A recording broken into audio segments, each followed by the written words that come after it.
হয়তো আর কিছুক্ষণই বাঁচবো আমি। নিঃশ্বাস নিতে কষ্ট হচ্ছে, চোখ জোড়া বন্ধ হয়ে আসছে, মাথা থেকে অঝোর ধারে রক্ত বের হচ্ছে, খুব কষ্ট হচ্ছে। চোখের সামনে ভেসে উঠছে প্রিয়জনদের মুখগুলো। একটা ভুলের জন্য আমায় এত কষ্ট দিল, এত অবহেলা করলো তারা। হয়তো এটাই আমার ভাগ্যে ছিল। তবে অবশেষে আমি চির শান্তিতে ঘুমাতে চললাম। ভালো থেকো তোমরা। অতীতে যা ঘটেছিল, ঘুম ভাঙে এক বালতি পানির কল্যাণে, এটা আমার বোনের তৈরি অব্যর্থ টোটকা। যাই হোক, এখন তো আর শুয়ে থাকা যায় না। আমার এই অবস্থা দেখে ৩২ পাটি দাঁত বের করে হাসছে আদিবা, আর বলল, জলদি নিচে আয়, ফ্রেশ হয়ে নিয়ে। আর কি, চলে গেলাম ওয়াশরুমে। এবার আমার পরিচয়টা দিয়ে নেই। আমি আশিক, বাবা মায়ের একমাত্র বখাটে ছেলে, আর আদিবা হলো আমার যমজ বোন। তবে আমি তাকে আমার আপ্পু বানিয়ে নিয়েছি, আর সেও আমাকে তার বড় ভাইয়া বানিয়ে রাখছে। আমরা দুজনেই এবার অনার্স লাস্ট ইয়ারে। পড়াশোনায় অত ভালো নই আমি। আদিবার খাতা কপি করেই এই পর্যন্ত এসেছি। তবে এমনি এমনি নয়, আমার আপুটা প্রচণ্ড ঘুষখোর। আমাকে তার জন্য প্রতিদিন চকলেট, আইসক্রিম, ফুচকা কিনতে হয়। যাই হোক, এবার নিচে যেতে হবে। কি রে, তোর এতক্ষণ লাগে ঘুম থেকে উঠতে? না মা, তোমার ছেলে তো সারা রাত চুরি করছিল, তাই হয়তো ঘুম ভাঙতে সময় লেগে গেছে। দেখো আদিবা আপু, একদম ভালো হবে না কিন্তু। এই, তুই আমার বড় হয়ে আমাকে আপু বলছিস কেন ভাইয়া? তোরা থামবি? মা, বলো না আমাদের মধ্যে কে বড়? বেশি বকর বকর না করে নাস্তা করে কলেজে যা। এরপর আমরা বের হয়ে পড়লাম কলেজে যাওয়ার জন্য। আমাকে কলেজে সবাই সম্মান করে, কারণ আমার নিজের একটা গ্রুপ আছে, একটু বখাটে টাইপের। এজন্য আমার বোনকে বিরক্ত করার সাহস করা হয় না। এতে আমার বোন একটু আমার প্রতি বিরক্ত। যাই হোক, আমার বোনকে কলেজে নামিয়ে দিয়ে চলে গেলাম অন্য একজনকে বিরক্ত করতে। তার নাম হলো আখি, অসম্ভব সুন্দরী, আমাদের অফিসের ম্যানেজারের মেয়ে। এবার অনার্স প্রথম বর্ষে। ৩ বছর ধরে পিছনে পড়ে আছি, কিন্তু এই মেয়ে আমাকে দেখতেই পারে না। ৩ বছরে আখিকে কতবার প্রপোজ করেছি তার হিসাব নেই। প্রত্যেকবারই থাপ্পড়, গালি আর জুতাও ছুঁড়েছে অনেকবার, কিন্তু তারপরও আখির পিছু ছাড়িনি। বড্ড ভালোবাসি যে। কেন বুঝে না মেয়েটা? কেমন আছো আখি? আজকে তোমাকে খুব সুন্দর লাগছে। তুই আবার আইছস? তোকে না বললাম আমার সামনে আসবি না? তখনই আশিক তাকে হাঁটু ভেঙে বসে আবারও প্রপোজ করে। আঁকি ঘুরে আশিককে থাপ্পড় মারতে যাবে, দেখেই তো আশিক নেই। সামনে চেয়ে দেখে আশিক কোথাও যেন যাচ্ছে। যাক, ভালো হলো, হাপড়টা বিদায় হয়েছে। দেখলাম আবিরাকে, খুবই অবাক হলাম। এই বইয়ের পোকাটা কলেজে রেখে এখানে কি করছে? একটু এগিয়ে গিয়ে দেখলাম একটা ছেলের সাথে আমার বোনের কথা কাটাকাটি হচ্ছে। এক পর্যায়ে ছেলেটা আমার বোনকে থাপ্পড় মেরে দিল। আমার মাথায় রক্ত উঠে যায়। আমার আদরের বোনকে থাপ্পড় মারা! দৌড়ে ওখানে পৌঁছালাম। গিয়ে ছেলেটার কলার ধরে ঘুষি মারতে যাব, আদিবা আমার হাত ধরে ফেলে। ভাই, ওকে ছেড়ে দে। ওর সাহস হয় কি করে তোকে থাপ্পড় মারার? কে ও? ও আমার বয়ফ্রেন্ড। তোর বয়ফ্রেন্ড আছে? আর ও তোকে থাপ্পড় মারলো কেন? আমাদের 4 বছরের রিলেশনশিপ, কিন্তু আজকাল ও আমাকে এড়িয়ে চলে। ফোন দিলে ফোন ধরে না, ফেসবুকেও কোনো খবর নেই, যোগাযোগও করে না। পরে আমার বান্ধবীর থেকে জানতে পারি ওর আরেকটা মেয়ের সাথে সম্পর্ক আছে। আজকে এই বিষয়ে কথা কাটাকাটি করার সময় ও আমাকে থাপ্পড় মারে। ও আমাকে ঠকিয়েছে ভাই। তাহলে ওকে বাঁচালি কেন? মেরে তক্তা বানিয়ে দিতাম। ভাই, আমি ওকে খুব ভালোবাসি, কেন করলো আমার সাথে এরকম? আমাকে জড়িয়ে ধরে কান্না করছে। আমি কান্না করে দিলাম, কারণ আমি আমার বোনের কান্না সহ্য করতে পারি না। চল আগে বাড়ি চল, পরে দেখছি ছেলেটাকে। তারপর আমরা বাড়ি চলে আসি। মা আমাদের একসাথে দেখে খুবই অবাক হলো, কারণ আমি কখনো রাতের আগে বাড়ি ফিরি না। মা জিজ্ঞাসা করলো কি হয়েছে, কিন্তু আমি কিছু বললাম না। বললাম আপুই নিয়ে এলো, কি কাজ নাকি আছে। তারপর আমি আপুকে তার রুমে দিয়ে আসি। এরপর নিজের রুমে এসে ফ্রেশ হয়ে গিয়ে আপুর রুমে যাই। গিয়ে দেখি আপু বালিশে মুখ গুজে কান্না করছে। আমি ওর মাথায় হাত রাখতেই আপু মাথা তুলল। আপুকে দেখে আমি ভয় পেয়ে গেলাম। কান্না করতে করতে চোখ মুখ ফুলিয়ে ফেলেছে। আমার বোনকে কখনো এতটা কাঁদতে দেখিনি। আমি আপুর রুম থেকে চলে আসি। এরপর আমার ছেলেদের দিয়ে ওই ছেলেটাকে ধরে আনি আর নিজের হাতে ইচ্ছে মতো পিটাই। তারপর হাসপাতালে ভর্তি করাই। তখনই দেখি আপু হাসপাতালে আসলো। এসেই আমাকে থাপ্পড় মারা শুরু করে দিল আর বলতে বলতে লাগলো, তুই ওকে মারলি কেন? তখনই হাসপাতালে ছেলেটির পরিবার আসলো। তখনই একটি মেয়ে এসে যা বলল তাতে আপু আর আমি দুজনেই অবাক হয়ে যাই। মেয়েটি নাকি ছেলেটার বউ। আপু বুঝতে পারল ছেলেটা তাকে প্রথম থেকেই ঠকিয়ে এসেছে। আপু দৌড়ে ওখানে বেরিয়ে যায়। আমিও আপুর পিছু নিলাম। বাড়িতে এসে আপুকে কোথাও খুঁজে পাচ্ছি না। অনেক খোঁজাখুঁজির পর ছাদে গিয়ে আপুকে পেলাম। আমাকে দেখে জড়িয়ে ধরে ডুকরে ডুকতে কাঁদতে শুরু করলো। আমিও আপুর সাথে কাঁদতে কাঁদতে বললাম, আপু তুই এই ছেলেটার জন্য কাঁদছিস? দেখিস তোকে ওই ছেলের 1000 গুণ ভালো একটা ছেলের সাথে বিয়ে দেব, যে তোকে খুব ভালোবাসবে।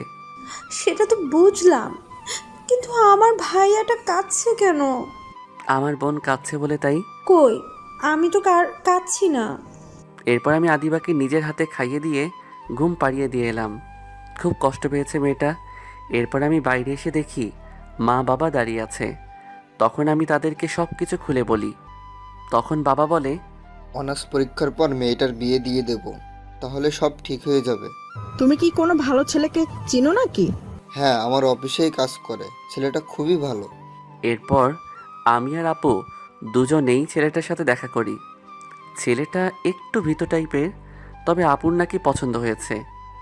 আমার মনে হয় সব মেয়েরা এটাই চায়, যাতে বিয়ের পর স্বামীকে নাকে দড়ি দিয়ে ঘোরাতে পারে। তবে আমারও ভালো লেগেছে এই জন্য যে ছেলেটা এতিম সম্পর্কের মূল্য বুঝবে। বিয়ের পর আপুকে নিয়ে আমাদের বাড়িতেই থাকবে, সব সময় আপু আমাদের সাথে থাকবে। দেখতে দেখতে আমাদের পরীক্ষা শেষ হয়ে যায় আর সেই সাথে ধুমধাম করে আপুর বিয়েটা হয়ে যায়। সবাই খুবই খুশি। কিন্তু তখন একটা ফোন আমার পুরো জীবনটাই বদলে দিল, সেই সাথে আমার পরিবারেরও। ফোন রিসিভ করার পর ওপাশ থেকে আমার বন্ধু নিলয় বলল, আখি নাকি অন্য একটা ছেলের সাথে আছে। ছেলেটা নাকি আখির বয়ফ্রেন্ড। শুনে তো আমার মাথা গরম হয়ে গেল। আখি আমার ছাড়া আর কারো হতে পারে না। আখি আমার সাথে এমনটা করতে পারে না। আজকে এর একটা বিহিত করতে হবে। তাই জলদি আমি নিলয়ের দেওয়া ঠিকানায় পৌঁছে যাই। কিন্তু ওইখানে গিয়ে আমি যা দেখলাম তাতে আমার রাগ চরমে। মাথায় রক্ত উঠে গেছে। এই ছেলেটা সারা তো দেখছি কুকুরের লেজ, এত মার খাওয়ার পরও লুচ্চমো গেল না। এই হারামিকে আজ মেরেই ফেলবো। আসলে এই ছেলেটাই হচ্ছে আমার আপুর এক্স। প্রথমে তো আমার বোনকে ঠকিয়েছে হারামিটা, এবার আমার ভালোবাসার দিকে হাত বাড়িয়েছে। কোনো কিছু না ভেবেই দৌড়ে গিয়ে ব্যাটাকে ইচ্ছে মতো আরও দোলাই দিতে লাগলাম। শালা মায়ের খেয়ে মাটিতে লুটিয়ে পড়ে এবার আমি কিক করতে লাগলাম। ঠিক তখনই পিছন থেকে কেউ আমার মাথায় ভারী কিছু দিয়ে আঘাত করে। আমি মাথায় হাত দিয়ে বসে পড়ি। ঘুরে তাকাতেই দেখি আখি আমাকে বাড়িটা মেরেই ছেলেটার দিকে এগিয়ে গেল আর বলতে লাগলো, আদি তোমার কিছু হয়নি তো? তুমি ঠিক আছো তো? আমি বললাম, আখি তুমি ভুল করছো, তুমি ভুল লোককে ভালোবেসেছো। এই কুত্তার বাচ্চা তোমার ভালোবাসার যোগ্য না। এ একটা ঠকবাজ। এই ছেলেটা আমার বউ। আরে জানি জানি, তোর বোন তো একটা বেশ্যা। সে আবিরকে নিজের যৌবনের জ্বালা মেটানোর জন্য ব্যবহার করেছে। তুইও তোর বোনের মতোই একটা লুচ্চা ইতর বদমাইশ। আমার মনে হয় তোর বাবা মাও ওরকম ছিল। আরে ভালো মানুষের ঘরেই তো ভালো মানুষ হয়। তোরা তো চিৎকার করে কথাগুলো বলল। এবার রাগে আমার শরীর কাঁপতে লাগলো। আমার কানে কানে বারবার আখির কথাগুলো বাজতে লাগলো। আমাকে কিছু বললে আমার কিছু আসতে যেত না, কিন্তু আখি আমার বোনকে নিয়ে এত খারাপ কথা কি করে বলল? আমার মা বাবাকে যা নয় তাই বলছে। আমি তখন রেগে গিয়ে আখির গালে থাপ্পড় মেরে দিলাম। থাপ্পড়টা এতটা জোরে মেরেছি যে আখির কান দিয়ে রক্ত বেরিয়ে এলো আর সে নিচে পড়ে গেল। তখন আমি ওর চুলের মুঠি ধরে উঠালাম। কি বললি তুই? তোর সাহস তো কম না? আমাকে যা বলেছিস বলেছিস, কিন্তু পরিবারকে নিয়ে এত খারাপ কথা বলার তোর সাহস কি করে হলো? এই বলে আরেকটা চড় মারলাম। তারপর আবার চুলের মুঠি ধরে উঠিয়ে বললাম, আজকে তোর সব তেজ আমি মিটিয়ে দেব। তোর এমন অবস্থা করব যে সারা জীবনেও ভুলতে পারবি না। তারপর আমি আকিকে ওখান থেকে তুলে নিয়ে একটা ফ্ল্যাটে আসি আর ওই আদির বাচ্চাকে আমার লোকদের হাতে দিয়ে আসি। আমার রাগ এখনও এতটুকু কমেনি, বরং আকিকে দেখে আরও 1000 গুণ বেড়ে গেলাম। আকি ভয় থরথর করে কাঁপছে, আমার কাছে মিনতি করছে তাকে ছেড়ে দেওয়ার জন্য। কিন্তু আকির এখনকার কোনো কথাই আমার কানে পৌঁছালো না। আমার কানে সেই কথাগুলোই বাজছে। এবার আমি আকির দুহাত ধরে দেয়ালের সাথে চেপে ধরি। এবার আকি চিৎকার করতে লাগলো, কিন্তু আকির চিৎকার কেউ শুনতে পাবে না। বাইরে মুষলধারে বৃষ্টি হচ্ছে। আখির এরকম অবস্থা দেখে যেন আমি নর পশুতে পরিণত হয়ে গেছি। আমি হিতাহিত জ্ঞানশূন্য হয়ে গেছি। আকির ঠোঁটে একটা লম্বা কিস করি। তারপর আকি আমার মুখে থুতু মারে। এতে আমার রাগটা আরও বেড়ে যায়। এবার আমি কিস করে আকির ঠোঁট কেটে দেই। আকি ব্যথায় কুকিয়ে উঠল, তার ঠোঁট দিয়ে রক্ত পড়ছে। এবার আমি টেনে তার জামা ছিঁড়ে ফেললাম।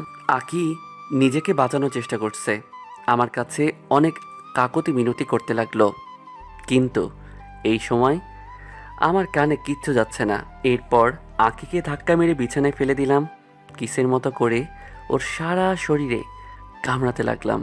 আর এরপর আমি যা করলাম সেটা আমি কখনো চিন্তাও করিনি। আমার কাজ শেষ হওয়ার পর আমি উঠে ওয়াশরুমে চলে যাই। ওয়াশরুমে যাওয়ার পর আমার টনক নড়ল। এটা আমি কি করলাম? এতটা নীচ কাজ আমি কি করে করতে পারলাম? তাও আবার আমার ভালোবাসার মানুষটার সাথে এমন করলাম কি করে? আমি এতটা খারাপ কি করে হয়ে গেলাম? বন্ধুরা, রাগের মাথায় আমরা অনেক সময় এমন কিছু কাজ করে ফেলি যা আমরা কখনো কল্পনাও করি না, কিন্তু রাগ আমাদের দিয়ে সে কাজটাই করায়। তাই আমাদের উচিত নিজের রাগকে সংযত করার চেষ্টা করা, কারণ কোনো কিছু করে ফেললে আমাদের তার জন্য চরম মূল্য দিতে হয়। তারপর আমি ওয়াশরুম থেকে বেরিয়ে আসি। এসে দেখি আখি বিছানার এক কোণায় বসে ঠুকরে ঠুকরে কাঁদছে। এই কান্না নীরব কান্না। এই কান্নার কোনো আওয়াজ হয় না, শুধু কষ্টটাই থাকে পুরোটা জুড়ে। আমি কেন হয়তো কোনো পুরুষই এই কান্নার ভেতরের কষ্টটা বুঝতে পারবো না। আখি শরীরের দিকে তাকিয়ে নিজের ওপরে রাগ হচ্ছে খুব। এতটা নির্দয় আমি কি করে হলাম? এতটা পশুসুলভ আচরণ আমি কি করে করতে পারলাম? ছি আশিক, ছি, তুই একটা মেয়ের সাথে এমনটা কি করে করতে পারলি? আখির সারা শরীরে আঁচড় ও কামড়ের দাগ বসে গেছে। ওর সারা শরীর ফুলে গেছে। আমার চোখ দিয়ে পানি চলে আসলো। আমার নিজের ভালোবাসার মানুষের সাথে আমি এমনটা কি করে করলাম? আকি কি আমায় কোনো দিনও এর জন্য মাফ করবে? আমি আখির কাছে যেতেই আখির কান্না বন্ধ হয়ে গেল। আমি বললাম, আখি, আমাকে ক্ষমা করে দাও। আমি রাগের মাথায় কি করে ফেলেছি তা আমি নিজেও জানি না। তুমি আমার পরিবারকে এত খারাপ খারাপ কথা বলছিলে বলে আমি আমার রাগকে কন্ট্রোল করতে পারিনি। আমাকে মাফ করে দাও আখি। এই বলে আখির হাত ধরতে গেলাম। আখি চিৎকার করে বলে ওঠে, সাবধান, আমাকে টাচ করবি না শয়তান। তোকে দেখলেও আমার ঘৃণা হচ্ছে। আবার বলতেছিস তুই নাকি আমাকে ভালোবাসিস। এই তোর ভালোবাসার নমুনা? সরি আমি যা করেছি তার জন্য, কিন্তু এখন তোমার চিকিৎসা দরকার। তুমি আমার সাথে চলো, হাসপাতালে যেতে হবে। দেখো, কাঁদলে তো আর সব ঠিক হয়ে যাবে না, তাই না? আর বিশ্বাস করো, আমি তোমাকে সত্যি ভালোবাসি। না, এইভাবে হবে না। আমি আকিকে কোলে করে গাড়িতে বসাই আর গাড়ি চালিয়ে সোজা হাসপাতালে। তারপর আখির চিকিৎসার ব্যবস্থা করি। ডক্টর দেখে বলে, এমন অবস্থা কি করে হলো? আমরা কিছু বলছি না দেখে নিজের কাজ করে ওষুধ লিখে দিয়ে কেবিন ত্যাগ করে। এরপর আমি ওষুধ আর খাবার কিনে এসে দেখি আখি ঘুমাচ্ছে। ঘুমের মধ্যে ওকে খুব শান্ত আর নিষ্পাপ লাগছে, কি করে যে এমন মেয়ের সাথে এই ব্যবহারটা করলাম আমি ভেবে পাই না। মেয়েরা এমন কেন? এত বছর ধরে আমি ওর পিছনে পড়ে আছি, শত অপমান সহ্য করেও ওর পিছু ছাড়িনি, শুধু ওর থেকে একটু ভালোবাসা পাবার আশায়। আসলে সত্যিকারের ভালোবাসার কদর আজকাল কম। এই জন্যই তো আখি ওই প্লেবয় প্রেমে পড়ে আর এতটাই বিশ্বাস করে যে ওই ছেলে যা বলেছে সবই বিশ্বাস করে ফেলেছে। আখির ঘুম ভেঙে যায়, আমাকে দেখেই মুখ ফিরিয়ে নেয়। আখি, খাবারটা খেয়ে নাও, এরপর ওষুধগুলো খেতে হবে। তোর আনা কোনো জিনিসই আমি খাবো না, আমার ঘৃণা হয় তোকে দেখলে। দেখো, আমি সত্যি সরি, আমি মানছি আমার ভুল হয়েছে, কিন্তু এখন খাবারটা খেয়ে নাও প্লিজ। এই বলে আমি ওর মুখের দিকে খাবারটা বাড়িয়ে দিলাম। ও আবারও মুখ ঘুরিয়ে নেয়। ব্যাস, মাথায় রাগ উঠে গেল, সোজা আঙুলে ঘি উঠবে না। তাই এবার, এই মেয়ে, তুই খাবি কিনা বল। না। তখন আমি এক হাতে ওর মুখ টিপে ধরে আরেক হাতে খাবার ঢুকিয়ে দেই। তখনও বাধ্য হয়ে খাবারটা খেলো। তারপর আমি ওকে ওষুধ খাওয়ানোর পর সে ঘুমিয়ে পড়ে। তখন আমি চেয়ারে বসেই ঘুমিয়ে পড়ি।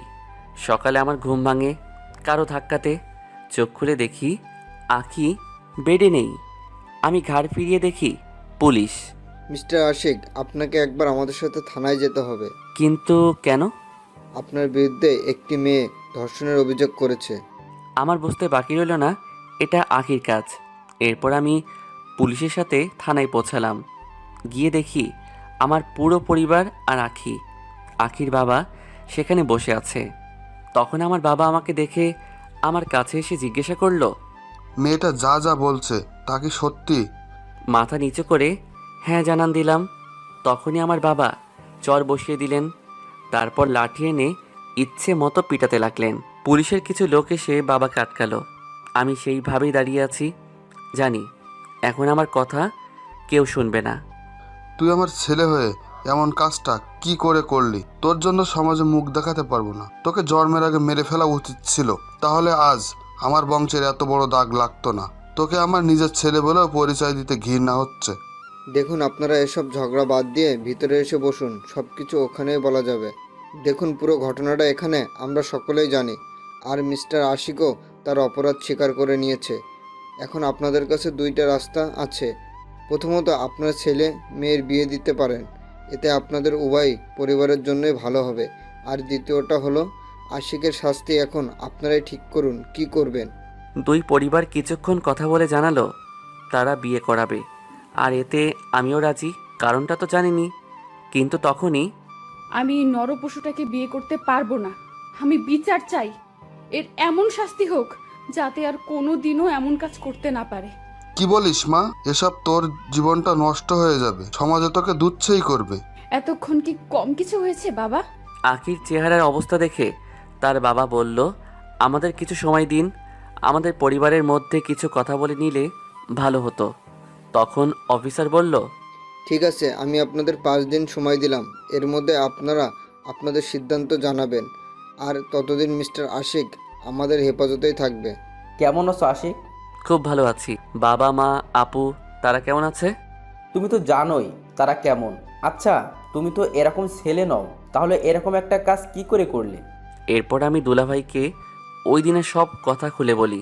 তোমার দিক থেকে বলতে গেলে রাগ হওয়াটাই স্বাভাবিক, কিন্তু তুমি একটু বেশি করে ফেলছো রাগের মাথায়। আরেকটা কথা, আমি খবর নিয়ে জানতে পেরেছি যে আখি বিয়েতে রাজি হয়েছে।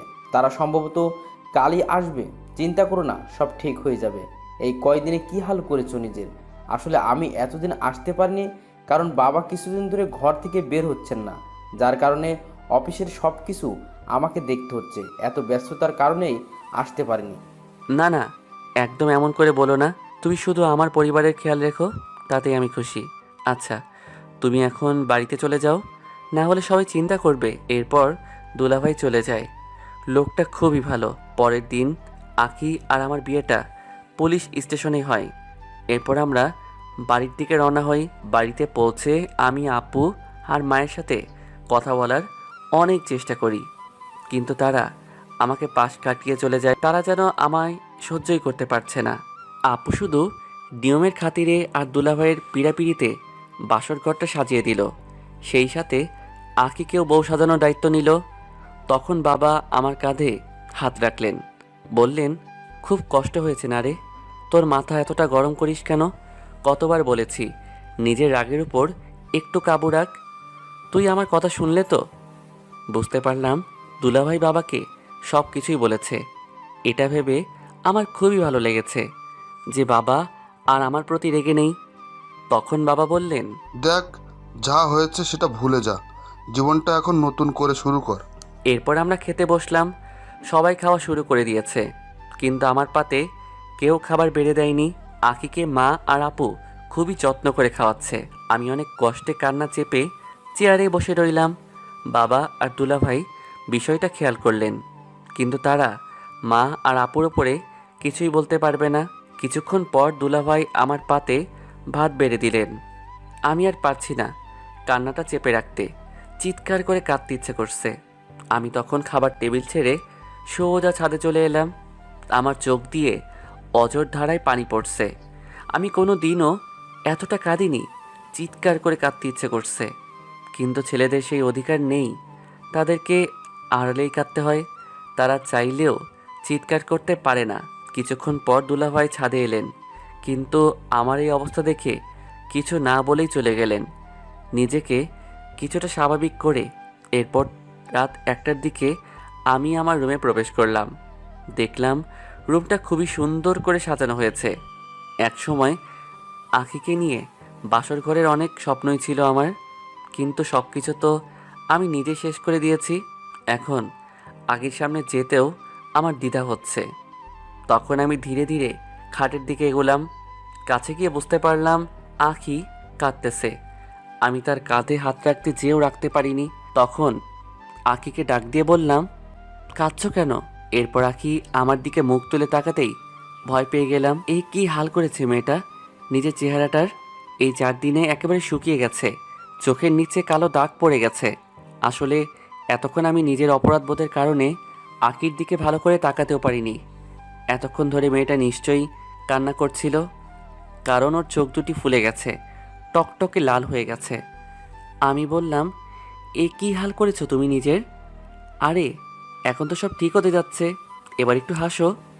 তখন আখি আমার দিকে অগ্নি দৃষ্টিতে তাকালো আর বলল, তোর মতো চরিত্রহীন লম্পটের সাথে আমি থাকতে পারবো না। আমি শুধু আমার বাবার কথা রাখতে তোকে বিয়ে করেছি। দেখো আখি, যা হয়েছে সেটাকে একটা খারাপ স্বপ্ন ভেবে ভুলে যাওয়া যায় না? আমাকে কি ক্ষমা করা যায় না? আমি জানি আমি তোমার অনেক বড় ক্ষতি করে দিয়েছি, কিন্তু এখন তো আর সেসব নিয়ে বসে থাকা চলবে না, তাই না? চলো আমরা জীবনটা নতুনভাবে শুরু করি। আমি কথা দিচ্ছি তোমার সব কিছু আবার ঠিক করে দিব। আখি তখন রাগান্বিত চেহারা নিয়ে চিৎকার করে বলল, তাই নাকি? তুই আমার সব কিছু ঠিক করে দিবি? ঠিক করতে পারবি তো? তুই কি পারবি লোকের মন থেকে আমায় নিয়ে বিচ্ছিরি কথা আছে দূর করতে পারবি? সেগুলো পারবি? আমার বাবা মা ও পরিবারের সম্মান ফিরিয়ে দিতে পারবি? আমার সুন্দর জীবনটা ফিরিয়ে দিতে পারবি কি? আমার দেখা সকল স্বপ্নগুলোকে ফিরিয়ে দিতে, আমার জীবনটা আগের মতো করে দিতে? কি হলো মিস্টার আশিক, কথা বলছেন না কেন? কোনো উত্তর নেই তোর কাছে, তাই না? এখন আমি কি বলতে পারি? এটা তো সত্যি যে আখির সব কিছু আমি ফিরিয়ে দিতে পারবো না। একটা ভুল আমাদের জীবনটা কি করে দিল।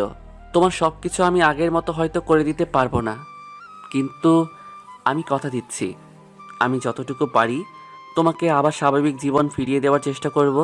আমাকে এগুলো বলে লাভ নেই। তোকে খুব ভালো করেই চেনা হয়ে গেছে আমার। বিশ্বাস করো আখি, আমি যেটা করেছি সেটার জন্য আমি সত্যি অনুতপ্ত। বিশ্বাস করো, আমি তোমাকে সত্যি অনেক বেশি ভালোবাসি। আমার সামনে এই কুমিরের কান্না করে লাভ নেই। আর বলে দিচ্ছি, আমার কাছে ভুলেও স্বামীর অধিকার ফলাতে আসবি না। অবশ্য তুই তো জোর করে স্বামীর অধিকার আদায় করতে পারবি, সেটা আর বলার অপেক্ষা রাখে না। তোর মতো নোংরা পুরুষেরা সব কিছু পারে। চিন্তা করো না, আমি তোমার কাছে কখনো স্বামীর অধিকার ফলাতে আসবো না। যদি পারো এই অমানুষ নোংরা লোকটাকে ক্ষমা করে দিও। বলেই আমি একটা বালিশ আর চাদর নিয়ে সোফায় চলে আসলাম। খুব কষ্ট হচ্ছে আমার, সবাই আমার সাথে এমন বাজে বিহেভ করছে বলে। আরে মানুষ তো মাত্রই ভুল করে, তারা আমাকে আমার এই ভুলের জন্য ক্ষমা করে দিতে পারে না? আখির কথা না হয় ছেড়েই দিলাম, তার সাথে অন্যায় করেছি, এজন্য আমাকে ক্ষমা করতে হয়তো একটু সময় লাগবে।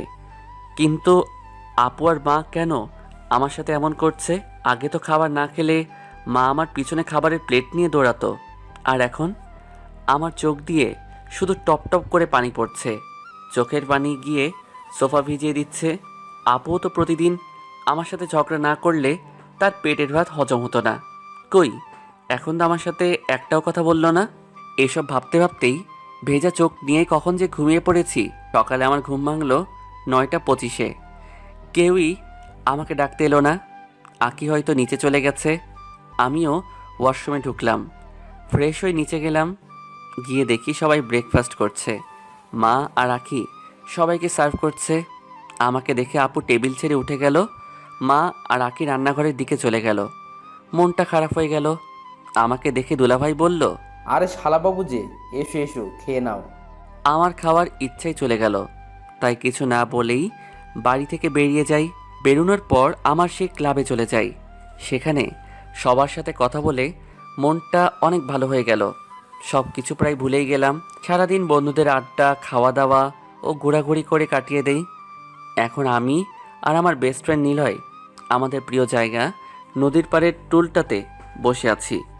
তখনই কিরে, তোর মনটা এত খারাপ কেন? কখন থেকে খেয়াল করছি তুই কথা খুবই কম বলছিস। কি হয়েছে? কি আবার কোনো সমস্যা হয়েছে? বন্ধু হয়তো এমনই হয়, শালা ঠিকই বুঝে গেছে আমার মনের কষ্টের কথা। তারপরে বললাম, আরে না, তেমন কিছু না মামা, ছাড় এইসব। তা তোর জিএফের খবর কি? আবারও চাকা দিছে নাকি? নিলয় আমার দিকে রাগি লোক নিয়ে চাইলো। না, এবারে কি হয়েছে না জেনে আমাকে ছাড়বে না। তখন আমি সব কিছু ওকে খুলে বলি। আরে মামা, চাপ নিস না, সব কিছু ঠিক হয়ে যাবে। আমি ঘড়ির দিকে চেয়ে দেখি 8টা বেজে গেছে। তাই আমি অভ্যাস মতো আপুর জন্য চটপটি আর ফুচকা নিলাম। আগেই বলেছি যে প্রতিদিন আপুর জন্য কিছু না কিছু আমায় নিতে হতো, তাই আজকেও নিলাম। সেই সাথে আখির জন্য নিলাম। তারপর বাড়ির দিকে রওনা দিলাম। বাড়ি পৌঁছে আমি সোজা আপুর রুমে গিয়ে নক করি। দুলাভাই দরজা খুলল। আরে তুমি সারাদিন কোথায় ছিলে?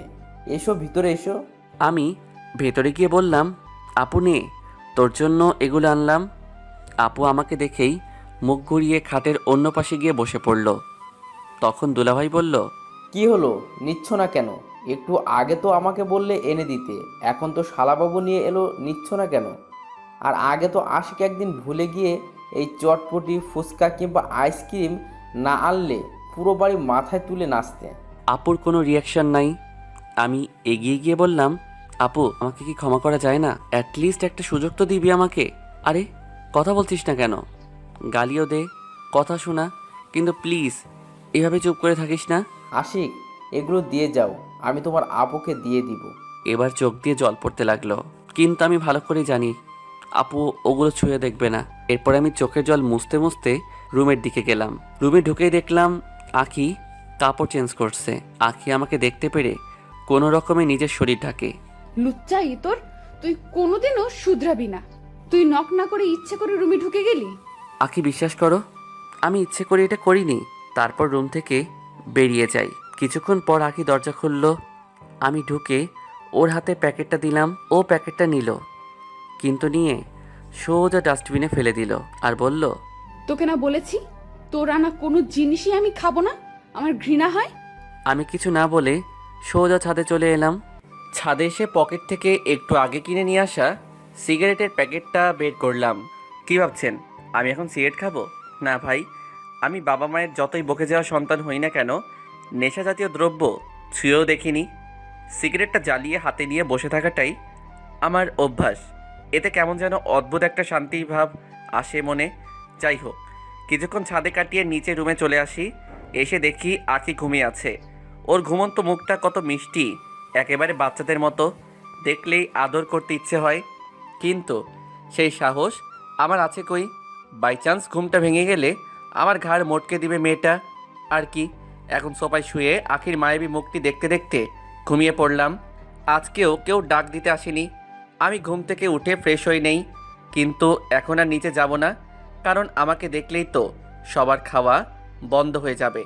আমি সোফাতেই বসে বসে ফোনটা বের করে টাইম পাস করতে লাগলাম। কিছুক্ষণ পর বাবা এলেন ঘরে, তবে হাতে করে আমার জন্য খাবার নিয়ে এলেন, কিন্তু অভিমানের ঠেলায় আমার আর খাওয়া হয়ে ওঠেনি। তখন বাবা বলল, তুই এক কাজ কর, এভাবে বাড়িতে বসে বসে কষ্ট না পেয়ে অফিসে জয়েন করে কাজে মন দে। দেখবি কাজে ব্যস্ত থাকলে কষ্টটা অনেক কমে যাবে। আমিও বাবার কথা মতো রেডি হয়ে বাবার সাথে অফিসে চলে গেলাম। বাবা আর দুলাভাই অফিসের সবার সাথে আমার পরিচয় করিয়ে দেয়, আর দুলাভাই আমাকে কাজগুলো দেখিয়ে দেয়। ব্যাস, এখন কাজে মন দিলাম। এভাবেই আমার দিন কাটতে লাগলো। মায়ের কাছে অনেকবার ক্ষমা চেয়েছি, কিন্তু কোনো লাভ হয়নি। মা বলে আমার জন্য নাকি তিনি কলঙ্ক গর্ভা হয়েছেন। আপু, আকি সেই আগের মতোই রয়ে গেল। এভাবে সবার অবহেলা নিয়ে কেটে গেল প্রায় 1 মাস। অবশ্য এখন আমি নিজেই তাদেরকে আমার এই অমানুষ চেহারাটা আর দেখাই না। দেখবে কি করে? আমি খুব সকালে ঘুম থেকে উঠে সোজা রেডি হয়ে বাইরে এসে সকালে নাস্তা করি। কারণটা নিশ্চয়ই আপনাদের অজানা নয়। এরপর সারাদিন অফিসের কাজ নিয়ে ব্যস্ত রাখি নিজেকে। এতে কষ্টটা একটু কম মনে হয় আর কি। প্রথম 1 মাস আমি অফিস থেকে দুপুরে টিফিন পিরিয়ডে আকিকে সবসময় ফোন করে খবর নিতাম, এই যে খেয়েছে কিনা, কিন্তু তার বদলে প্রত্যেকবারই গালিগালাজ শুনতে হয়েছে। এখন আর ফোন দেই না। শুধু শুধু কষ্ট পেয়ে লাভ কি? এখন আমার একটা নিজস্ব রুটিন আছে। একদম সকালে ঘুম থেকে উঠে রেডি হওয়া, তারপর বাইরে কিছুক্ষণ ঘোরাঘুরি করা, তারপর সকালে নাস্তাটা আজিম মামার হোটেলে করে অফিসে চলে আসা, এরপর কাজের মধ্যে ডুবে থাকা, দুপুরে টিফিন পিরিয়ডে ক্যান্টিনে গিয়ে লাঞ্চ সেরে নেওয়া। অবশ্য বাবা দুলাভাই আমাকে জোরাজোরি করে বাড়িতে গিয়ে খাবার খাওয়ার জন্য, কিন্তু আমি একটা কথাই বলি যে আমি কারো অস্বস্তির কারণ হতে চাই না। তারা আর কিছু বলতে পারে না। অফিস শেষে আমি বন্ধুদের সাথে আড্ডা দিয়ে অনেক রাত করে বাসায় ফিরি, যখন সবাই ঘুমিয়ে পড়ে। এতে হয়তো আকি খুবই খুশি, কারণ আমার চেহারাটা আর তাকে দেখতে হয় না, মা বোনেরও আর মুখ কালো করতে হয় না। যাই হোক, একদিন অফিসে কাজ করছিলাম, তখন বাবা আমাকে ফোন দিয়ে বলল জলদি বাড়িতে যেতে। আমি ভয় পেয়ে কারণ জিজ্ঞাসা করতেই বলল আকি নাকি অসুস্থ হয়ে পড়েছে। আমি তখন বাড়িতে গিয়ে দেখি সবাই ড্রয়িং রুমে বসে আছে, আকি এখানে নেই। আমি গিয়ে জিজ্ঞাসা করলাম কি হয়েছে, সবার মুখই গম্ভীর। তখন আবার জিজ্ঞাসা করলাম বলবে তো কি হয়েছে। আপু আর মা যেহেতু আমার সাথে কথা বলে না, বাবা দুলাভাইও কিছু বলছে না। এরপর আমি জিজ্ঞেস করলাম আখি কোথায়? মা বলল ঘরেই আছে। আমি তখন সোজা ঘরে চলে আসলাম। এসে দেখি আখি মন খারাপ করে বসে আছে। আমি কাছে গিয়ে জিজ্ঞেস করলাম কি হয়েছে আখি? আখি ঠায় বসে আছে, কিছুই বলছে না। তখন আমি একটু উচ্চস্বরেই প্রশ্ন করলাম আরে কি হয়েছে? কেউই তো দেখছি কথা বলছে না, একটু বলবে প্লিজ ঘটনাটা কি? তখন আখি আমার দিকে শুকনা গলায় বলল আমি প্রেগনেন্ট। কি বলবো, আমার তো খুশিতে নাচতে ইচ্ছা করছে। তখন হাসি মাখা মুখে আখিকে বললাম এত ভালো একটা খুশির খবর তুমি এইভাবে মন খারাপ করে বলছো কেন? তখন আখির পেঁচা মার্কা মুখের ভঙ্গি দেখে আমার হাসি থেমে গেল। আমি অ্যাবর্শন করব। এই বাচ্চা আমি রাখতে পারবো না। কি বলছো এসব পাগলের মতো? তোমার মাথা ঠিক আছে? তখন আমি রেগে যাই আর চেঁচিয়ে চেঁচিয়ে বলে আমি তোর মতো নোংরা চরিত্রহীন বদমাইশ ছেলের সন্তান আমার পেটে রাখতে পারবো না। আমার নিজেকে ডাস্টবিনের মতো লাগছে। এই সন্তানও তোর মতো একটা অমানুষই হবে। তাছাড়া ওই দিনটার কোনো স্মৃতিই আমি রাখতে চাই না। আখির এই কথায় আমার রাগ উঠে যায়। আমি রেগে গিয়ে ওকে থাপ্পড় মারতে যাব, তখন দেখি মা আমার হাত ধরে ফেলেছে। তারপর আমার গালেই থাপ্পড় বসিয়ে দিল। আইসে গরিবের মাদার তেরেসা, নিজের ছেলের কষ্টটা দেখতে পাচ্ছে না, অথচ বাইরের একটা মেয়েকে নিয়ে কি ন্যাকামো। মা তুমি জানো না এই মেয়েটা কি বলেছে? এ একটা নিষ্পাপ শিশুকে অপবাদ দিচ্ছে, যার এখনো জন্মই হয়নি। আবার বলছে আখি নাকি এই বাচ্চাটা রাখবে না। তুমি বলো মা, ওর কাজটা কি ঠিক হবে? তখন মা যা বলল তাতে আমার পায়ের মাটি যেন সরে গেল। মা এই কথা কি করে বলতে পারলো? মা বলল যে তোর মতো সন্তান না হওয়াই ভালো। এর কি গ্যারান্টি আছে যে বাচ্চাটা বড় হয়ে তোর মতো হবে না? আমার মতে আখে যেটা ঠিক মনে করেছে সেটাই করুক। মায়ের পায়ে পড়ে গেলাম। মা এসব কী বলছো তুমি? আমার ভুলের জন্য একটা নিষ্পাপ শিশুকে কেন শাস্তি দিচ্ছ?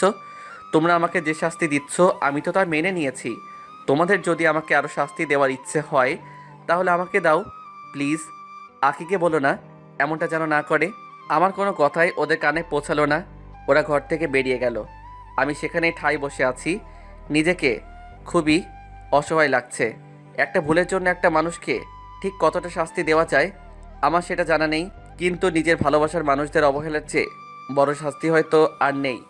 আখির উপর আমার ঘৃণা সৃষ্টি হতে লাগলো।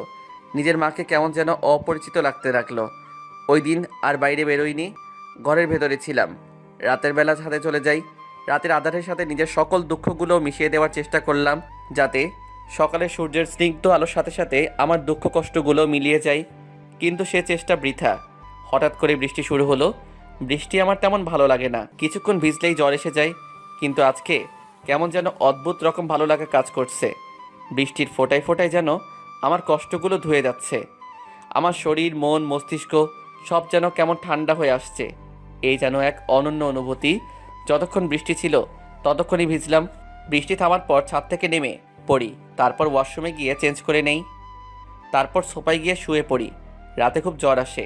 সকালে চোখ খুলতেই দেখি বাবা আমার মাথায় জল ঢালছে। তারপর আমাকে খাবার খাওয়ার জন্য বলে, আমি না করে দেই। তারপর আমাকে বিছানায় শুইয়ে দিয়ে চলে যান তিনি জানেন আমি যখন একবার বলেছি যে খাবো না, তার মানে খাবো না।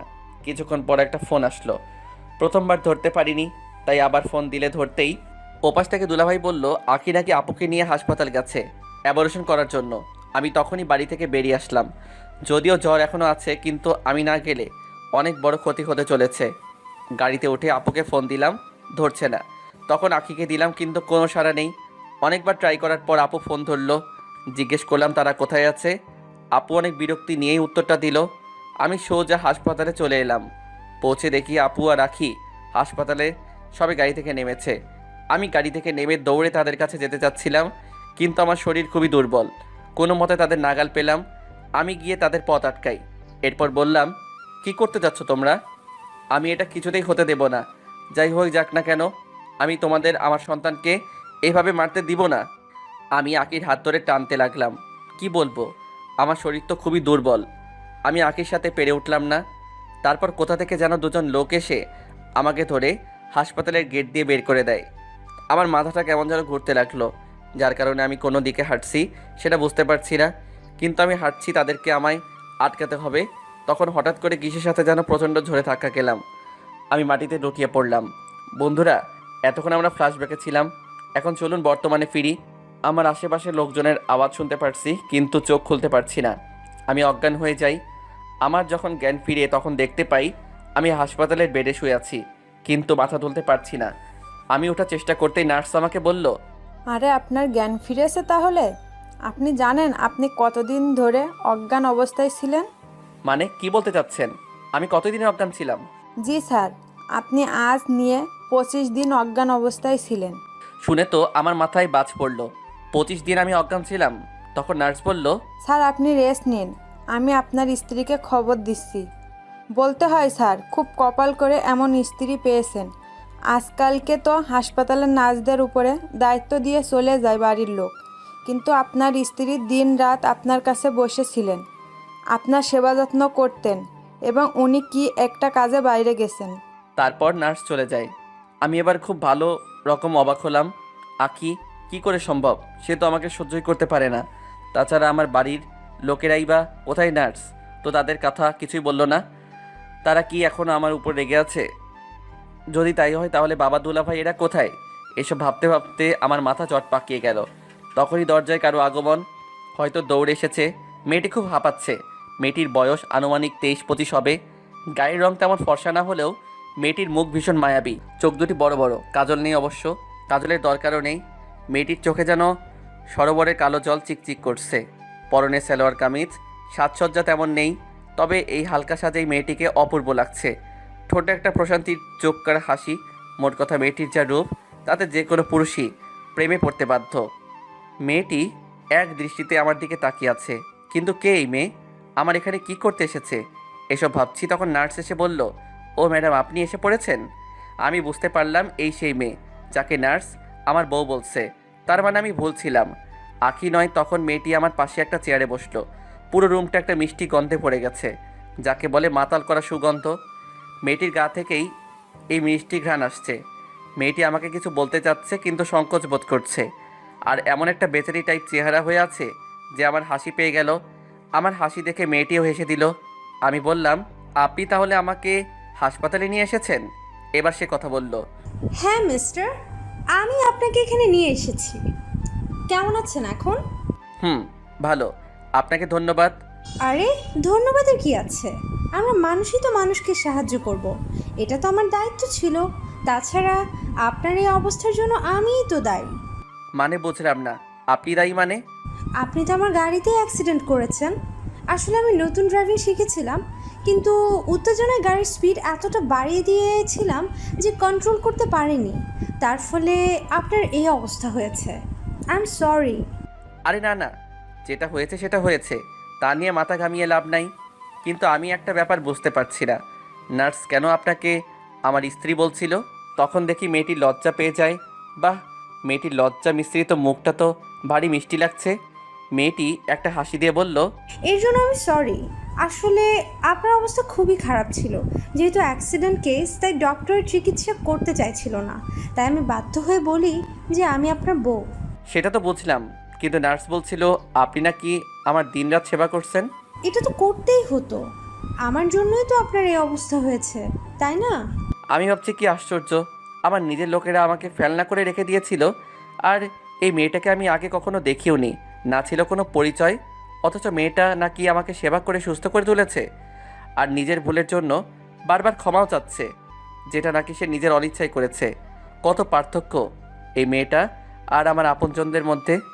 আমি যখন আমার পুরনো দিনগুলির কথা ভাবা শুরু করছিলাম, তখন মেয়েটির ডাকে আমি বাস্তবে ফিরলাম। ও হ্যালো মিস্টার, কোথায় হারিয়ে গেলেন? না না, কিছু না, আপনি বলুন কি বলবেন। আমি বলবো মানে?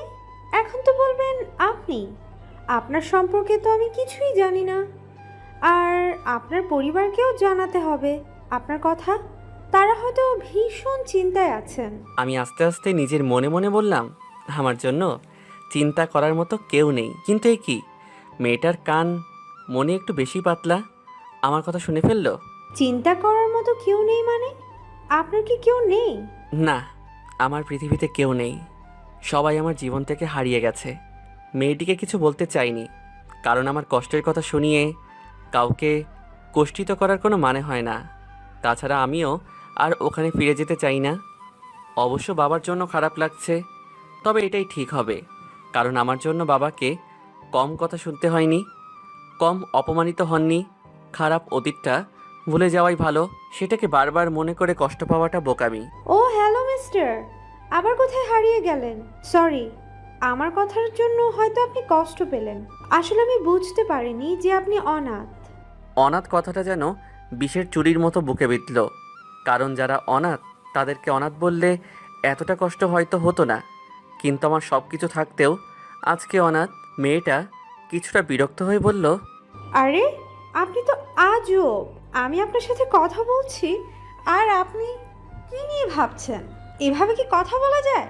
সরি, আসলে আমি। থাক থাক, আর বলতে হবে না। আমরা এতক্ষণ ধরে কথা বলছি, আপনার নামটাই জানা হলো না। ও সরি, আমার নাম হলো আশিক, মানে মোহাম্মদ ইফাদুল ইসলাম আশিক। আপনি তো মিস্টার সত্যি একটা বলদ গাধা কোথাকার। আরে একটা মেয়ে আপনার সাথে আগ বাড়িয়ে কথা বলছে আর আপনি কোনো কিছুই বলছেন না। মেয়েদের সাথে কিভাবে কথা বলতে হয় তাও তো জানেন না দেখছি। আরে অ্যাটলিস্ট আমার নামটা তো জিজ্ঞেস করবেন নাকি? সরি, আসলে আমি বুঝতে পারিনি। আচ্ছা, আপনার নাম কি?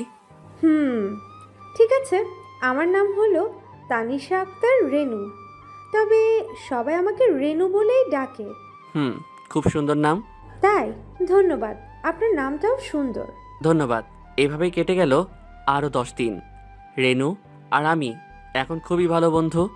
আজকে ডাক্তার বলল আমি বাড়ি যেতে পারবো। রেনুও আমার সাথে ছিল। রেনু বলল, চলো আশিক, তাহলে আমরা এখনই বাড়িতে চলে যাই। বাড়িতে নাই মানে? কোথায়? কেন, আমাদের বাড়ি যাবে না? না গেলে তুমি যাবেটা কোথায় শুনি? আমাকে আর কিছু বলতে না দিয়েই রেনু আমার হাত ধরে টানতে টানতে গাড়ির কাছে নিয়ে গেল। আমাকে সামনের সিটে বসিয়ে দিয়ে নিজে গিয়ে ড্রাইভিং সিটে বসলো। আমি বললাম, তুমি গাড়ি চালাবা? দেখো, আবার যেন আমাকে হাসপাতালে পাঠিও না, অনেক কষ্টে সেখান থেকে ছাড়া পেয়েছি। রাগানোর জন্য বললাম। তখন রেনু রাগে কটমট দৃষ্টিতে আমার দিকে তাকিয়ে বলল, তোর যদি এতই ভয় হয় যা, নাম গাড়ি থেকে। আরে না না, আমি তো এমনি মজা করছিলাম। ঠিক আছে, মনে রেখো এটাই শেষবার। তারপর আমি রেনুর সাথে রেনুদের বাসায় ঢুকি। ঢুকেই রেনু তার মা বাবাকে ডাকা শুরু করলো। তখন দেখি ওর মা রান্নাঘর থেকে দৌড়ে আসছেন। এসে বললেন, কি হয়েছে, এভাবে বাড়ি মাথায় করে ডাকছিস কেন?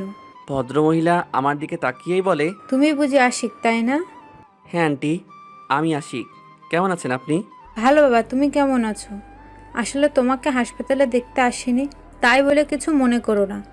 আসলে রেনু তোমার কথা আমাকে কালকেই জানিয়েছে। না আন্টি, এভাবে বলছেন কেন?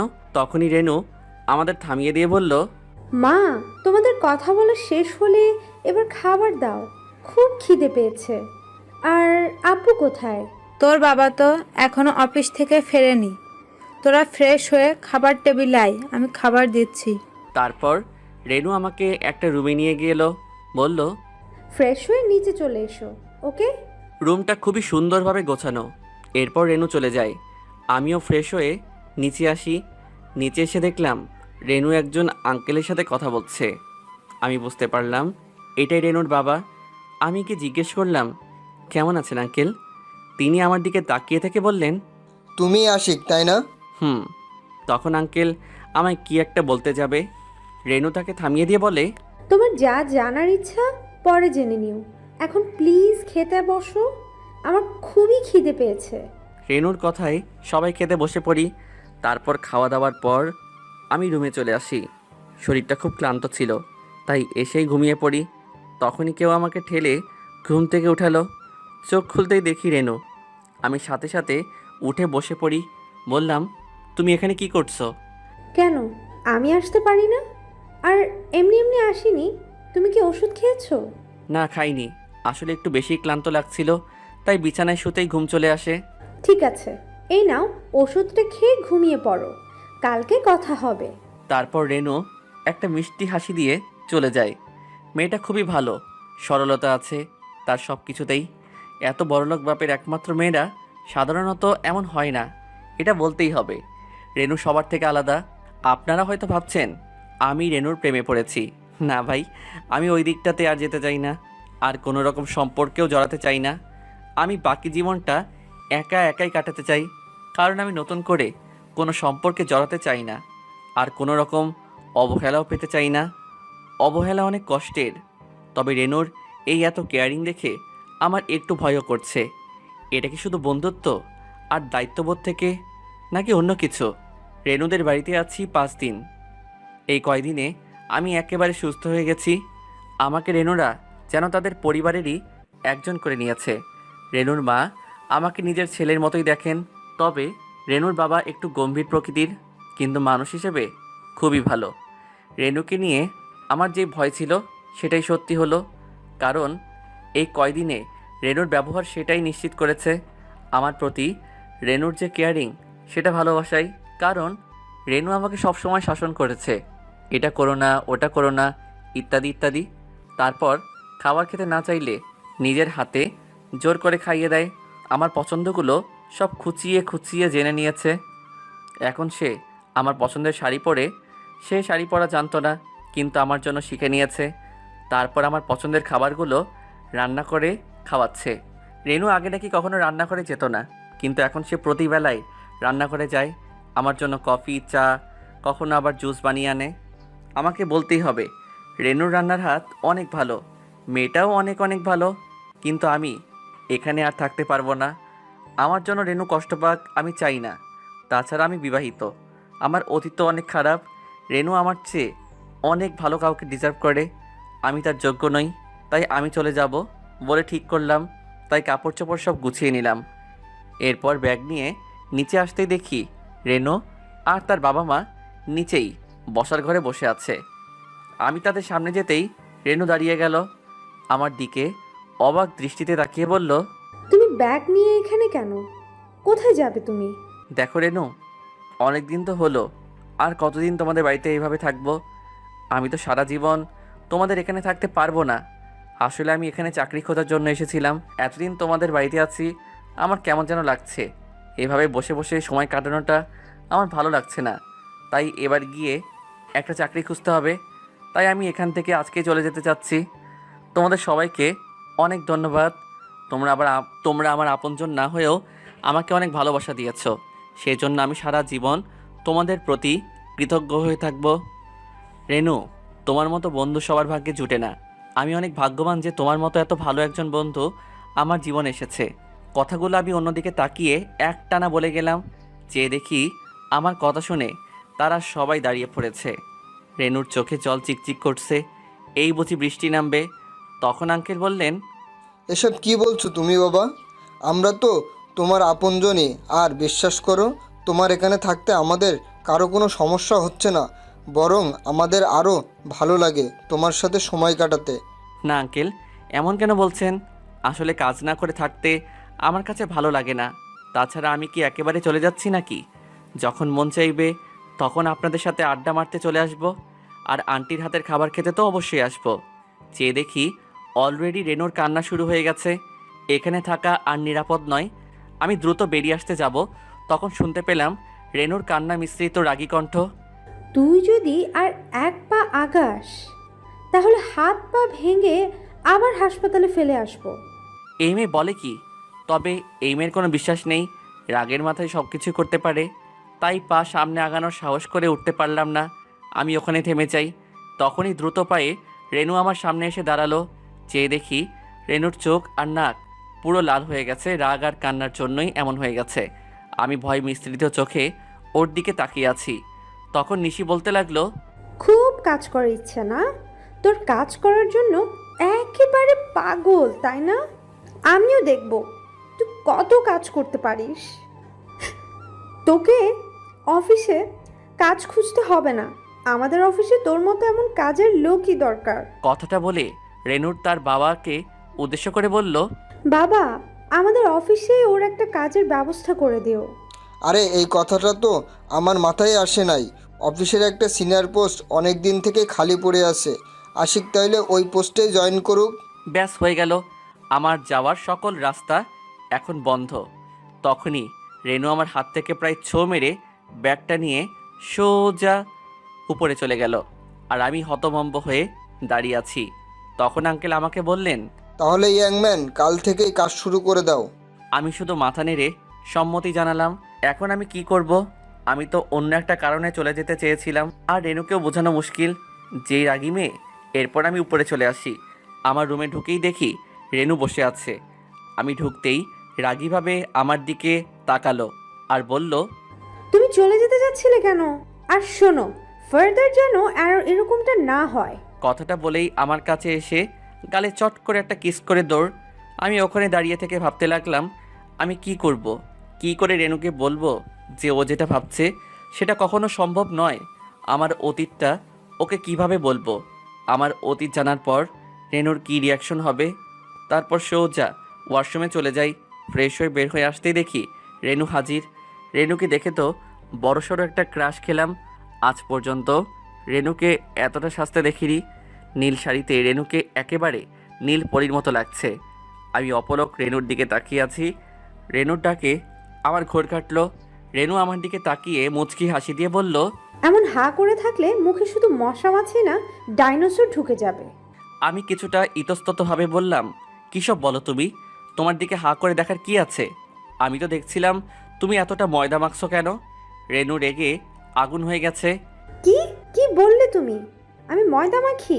এই প্রথম আমি এতটা সুন্দর করে সাজলাম, কোথায় তুমি আমার একটু প্রশংসা করবে তা না। এ কি সর্বনাশ! এই মেয়ে তো মজাও বোঝে না। এই একটা তুচ্ছ বিষয় নিয়ে কান্না শুরু করছে। আরে কি করছো কি তুমি? আমি তো শুধু মজা করছিলাম। তুমি কাঁদছো কেন? তোমাকে তো খুবই সুন্দর লাগছে, একেবারে নীল পরি। তখনই কান্না শেষে মুচকি একটা হাসি দিয়ে বলল, সত্যি আমাকে এতটা সুন্দর লাগছে? আরে হ্যাঁ, সত্যি তোমাকে আজকে খুবই সুন্দর লাগছে। আমি তো চোখই ফেরাতে পারছি না। সত্যি? কিন্তু আমি একটা বিষয় বুঝতে পারছি না, তুমি হঠাৎ করে এতটা সেজেছো কেন? কোনো বিশেষ কারণ? কারণ আছে। কি কারণ শুনি? পরে বলবো, কিন্তু এখন তুমি এই পাঞ্জাবিটা পরে রেডি হয়ে নাও। আমরা আজকে একটা জায়গায় যাব। কিন্তু কোথায়? বেশি কথা না বলে যাও, পাঞ্জাবিটা পরে আসো। এরপর আমি রেনুর হাত থেকে পোশাকটা নিয়ে আবার ওয়াশরুমে ঢুকলাম। আমি ওয়াশরুম থেকে জামাটা পরে বাইরে এলাম। রেনু আমার দিকে তাকিয়ে বলল, তোমাকে এই পাঞ্জাবিটাতে কত কিউট লাগছে তুমি জানো, আমার তো মন চাইছে। কি মনে চাইছে? রেনু একটা মুচকি হাসি দিয়ে বলল। কিছু না, চলো, দেরি হয়ে যাচ্ছে। তারপর আমরা নিচে নেমে আসি। আন্টি আমাদের দেখে বলে, কোথায় যাচ্ছিস তোরা? মা, তোমাকে না বললাম আজকে আমার ফ্রেন্ড সাদিয়ার বিয়ে। আচ্ছা, আমরা এখন আসছি। সাবধানে যাস। আর বাবা আশিক, তুমি রেনুকে একটু দেখে রেখো। মেয়েটা বড্ড ঝগড়টে, যার তার সাথে ঝগড়া করে বসে। আন্টি চিন্তা করবেন না, আমি ওকে দেখেই রাখবো। এরপর আমি রেনুর গাড়ি নিয়ে বেরিয়ে পড়ি। তবে আজকে ড্রাইভিং সিটে আমি বসেছি আর রেনু আমার পাশে। রেনু আমাকে রাস্তা বলে দিচ্ছে। আমরা একটা গিফটের দোকানে এলাম। সেখান থেকে রেনু তার ফ্রেন্ডের জন্য একটা গিফট নিল। তারপর আমরা দোকান থেকে বেরিয়ে আবার রওনা দিলাম রেনুর ফ্রেন্ডের বাড়ির উদ্দেশ্যে। গাড়িতে যাওয়ার সময় রেনু আমাকে অনেক ধরনের প্রশ্ন করছিল, আর ওর এত বকবকের উত্তরে আমি শুধু হ্যাঁ করছিলাম। তারপরও দেখি এই মেয়েটা থাকছে না। যাই হোক, এই বাচাল মেয়ের অত্যাচার সহ্য করতে করতে আমরা বিয়ে বাড়িতে পৌঁছে গেলাম। বিয়ে বাড়িতে যাওয়ার পর রেনু আমাকে তার বন্ধুদের সাথে পরিচয় করিয়ে দেয় ফ্রেন্ড হিসেবে। যাক, বাঁচা গেল। আমি তো অন্য কিছুই ভাবছিলাম। তখন রেনুকে নাকি তার কোণে বান্ধবী ভেতরে ডাকছে। আমি তো আর মেয়েদের ওখানে যেতে পারবো না, তাই রেনু আমাকে এখানে রেখে চলে গেল আর বলল, আমি একটু আসছি। একা একা একপাশে দাঁড়িয়ে আছি, কাউকেই তো চিনি না, আর আগ বাড়িয়ে কারোর সাথে কথা বলার অভ্যাসও আমার নেই। বলতে পারেন একা একা সময় কাটাতে আমার ভালোই লাগে। তখনই আমার শান্তি বিনষ্ট করতে চলে আসলো একটা ময়দা সুন্দরী। মেয়েটি রেনুরি ফ্রেন্ড, নাম হয়তো শান্তি। কি অশান্তি, মেয়েটা এসে একেবারে আমার গা ঘেঁষে দাঁড়িয়েছে। তাই আমি একটু পিছিয়ে যাই। তখনই অশান্তি মানে শান্তি বলল, হাই, আমায় চিনতে পারছেন? চিনব না কেন, একটু আগেই তো কথা হলো। আপনাকে না এই নীল পাঞ্জাবিতে অনেক কিউট লাগছে। থ্যাংক ইউ, আপনাকে অনেক সুন্দর লাগছে। শান্তি খুশিতে গদগদ হয়ে বলল। সত্যি? আমি এটা বুঝতে পারি না, মেয়েরা এতটা আদিগিল্লা কেন হয়। তারপর আমি বললাম, আচ্ছা, একটা প্রশ্ন করব? হ্যাঁ বলুন, কি বলবেন? আচ্ছা, আপনার কোনো জিএফ আছে? না, নাই। ও মা, কি বলছেন আপনি? আপনার মতো এমন একটা কিউট ছেলের জিএফ নাই। সত্যি অবিশ্বাস্য। ও মাই গড, এই মেয়ে তো দেখছি একেবারে পাক্কা ফ্ল্যাট রানী। ছেলেদের কি করে ফ্ল্যাট করতে হয় ভালো করেই জানে। না বাবা, এখান থেকে কেটে পড়াই ভালো। এরপর হয়তো সোজা প্রপোজ করে বসবে। আমি হালকা গলা খাকড়িয়ে বললাম, এক্সকিউজ মি, আমি একটু আসছি। এই মেয়ে তো পুরাই জোক। শান্তি বলল, আর একটু দাঁড়ান না, একটা কথা ছিল। জি বলুন, কি বলবেন? তখনই শান্তি কোথা দেখে যেন একটা গোলাপ এনে আমাকে সোজা প্রপোজ করে বসলো। ঠিক সেই মুহূর্তেই রেনুর আগমন।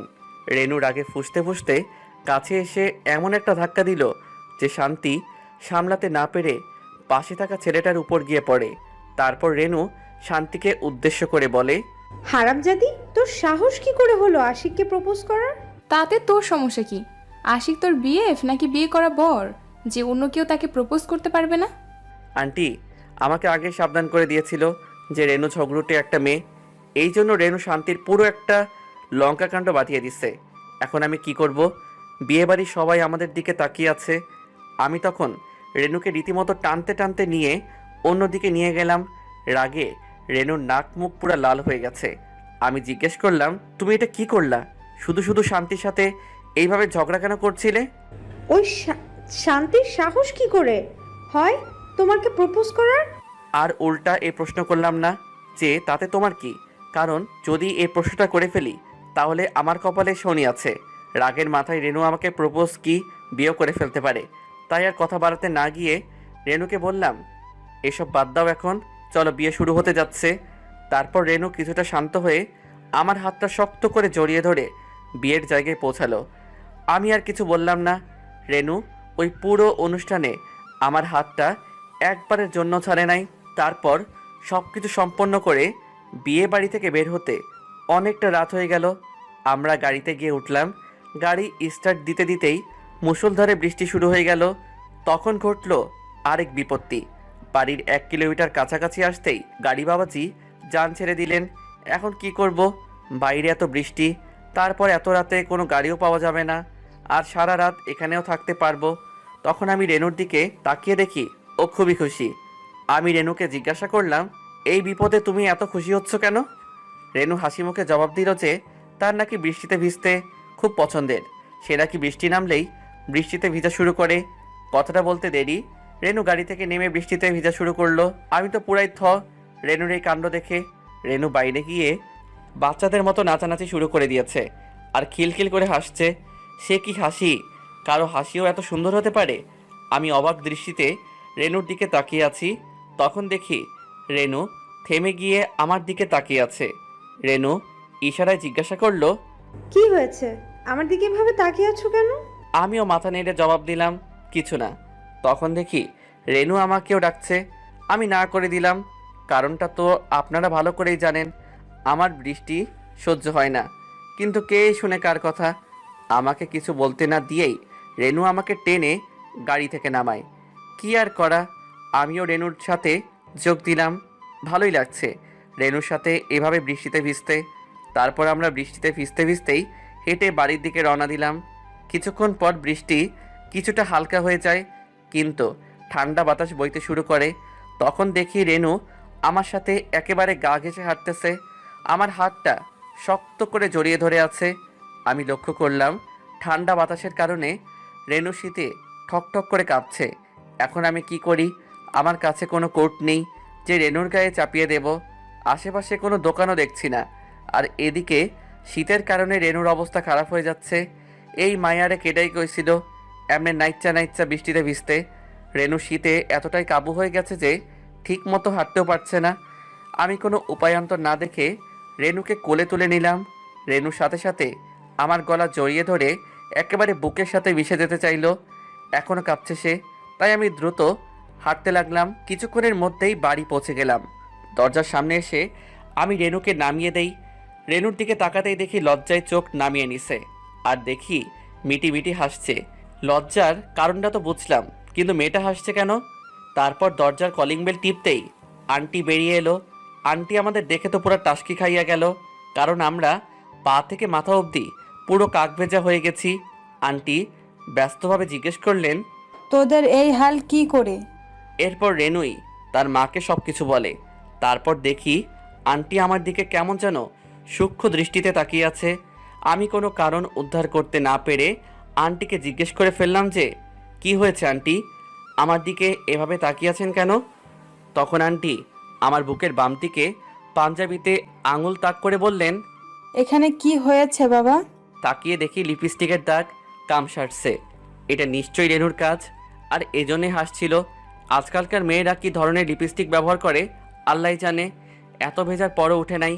আমি তখন রেনুর দিকে তাকাতেই দেখি মিটিমিটি হাসছে আর বলল, মা, আমি উপরে যাই, গিয়ে চেঞ্জ করে নেই। এখন আমি আন্টিকে কি বলি?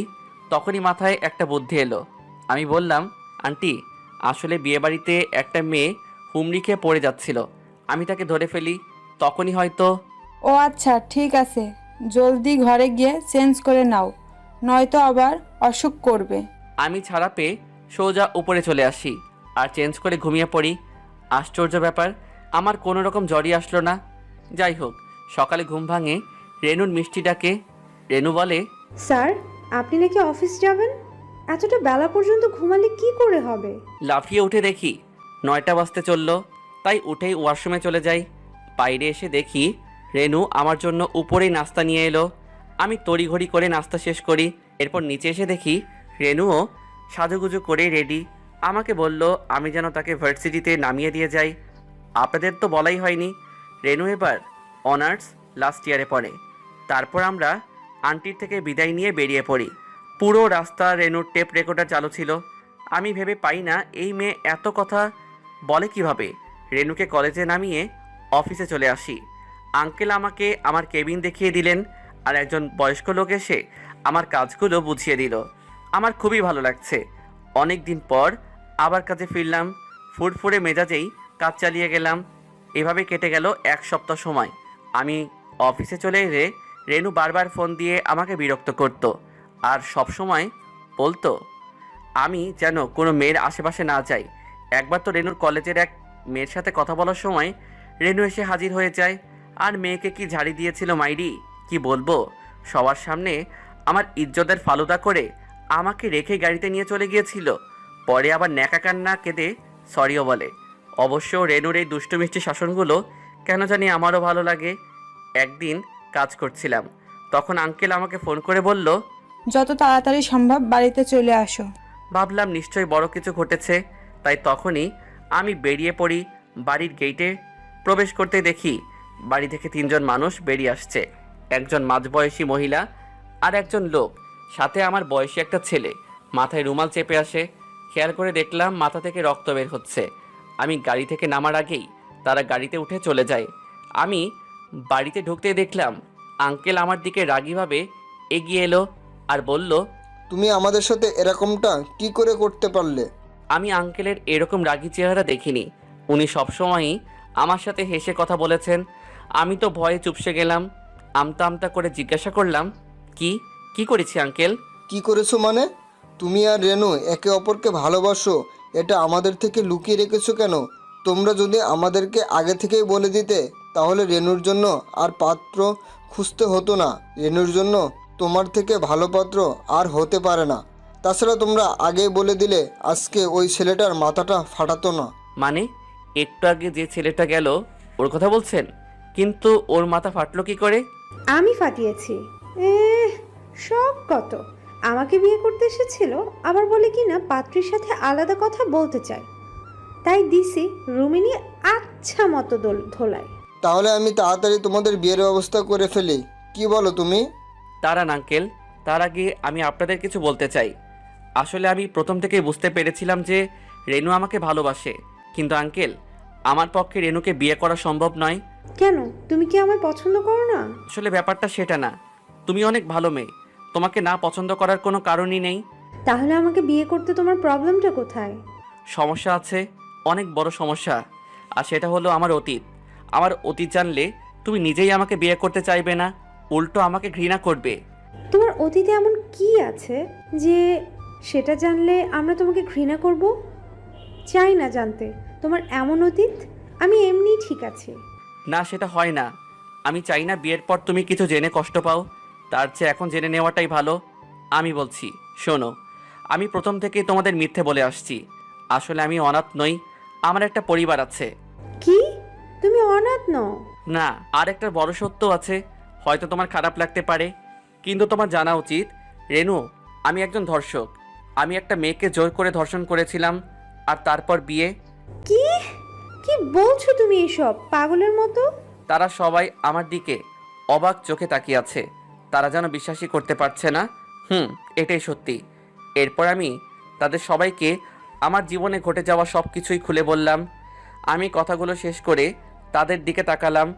রেনু কিছুই বলছে না। রেনুর চোখ বেয়ে জল পড়ছে। আঙ্কেল আন্টিও একেবারে স্তব্ধ হয়ে আছেন। সবাই নিশ্চুপ। তখন আমি বললাম, কি হলো? কিছু তো বলো, নাকি তোমরাও এখন আমাকে আমার পরিবারের লোকজনের মতো ঘৃণা করছো? তখনও কেউ কিছু বলছে না। আমার মনটা খারাপ হয়ে গেল। তার মানে রেনু, আঙ্কেল, আন্টিও আমাকে এখন ঘৃণা করে? তারা কিছুই বলছে না দেখে আমি ঘুরে দাঁড়িয়ে দরজার দিকে পা বাড়ালাম। আমি দরজার কাছাকাছি আসতেই রেনু আমার হাত টেনে ধরল। কান্না মিশ্রিত কণ্ঠে বলল, কোথায় যাচ্ছ তুমি? দেখো, তোমার অতীতে যা হয়েছিল সেটা হয়েছে, সেটাকে আর বদলানো যাবে না।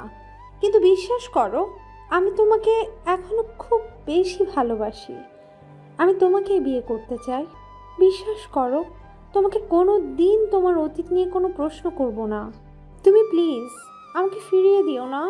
রেনু, বিশ্বাস করো, আমার খুবই খুশি হচ্ছে যে যেখানে আমার নিজের পরিবার আমাকে বোঝেনি, আমাকে ঘৃণা করে, সেখানে তুমি এত কিছুর পরও আমাকে ভালোবাসো। কারণ তুমি খুবই ভালো একটা মেয়ে। কিন্তু তুমি বিশ্বাস করো, তুমি যেটা চাচ্ছ সেটা কখনো সম্ভব না। তুমি আমার চেয়ে অনেক ভালো কাউকে ডিজার্ভ করো। আমি তোমার যোগ্য নই। আজকে আমি এই বাড়ি ছেড়ে চলে যাব, কারণ আমি এখানে থাকলে তোমার খুবই কষ্ট হবে। পারলে আমাকে ক্ষমা করে দিও, আর নিজের পছন্দ মতো কাউকে বিয়ে করে সুখে থেকো। আমাকে ভুলে যেও। রেনু কাঁদতে কাঁদতে আমার হাতটা মুখের কাছে নিয়ে বলে, আমার যে তোমাকেই পছন্দ। তুমি ছাড়া আমি অন্য কাউকে কখনো ভাবতেই পারবো না। প্লিজ আমার সাথে এমনটা করো না। আমি রেনুর দিকে তাকাতে পারছি না, কারণ তার কান্না মিশ্রিত চেহারা দেখলে আমারও অনেক কষ্ট হয়। তখন আমি টান দিয়ে আমার হাতটা ছাড়িয়ে নিয়ে বেরিয়ে আসতে যাব, তখন রেনু দৌড়ে এসে আবার আমার পথ আটকালো। সে বলল, প্লিজ তুমি এই বাড়ি ছেড়ে চলে যেও না। তোমাকে আমায় বিয়ে করতে হবে না, কথা দিলাম। আমি তোমাকে আর কখনো ভালোবাসার কথাও বলবো না। আমরা শুধু বন্ধু হয়েই থাকবো। প্লিজ আমাকে তুমি এত বড় শাস্তি দিও না। রেনুর অবস্থা দেখে আমারও খুব কষ্ট হচ্ছে, কিন্তু আমি এখান থেকে গেলে রেনুর কষ্টটা আরও অনেক বেশি হবে।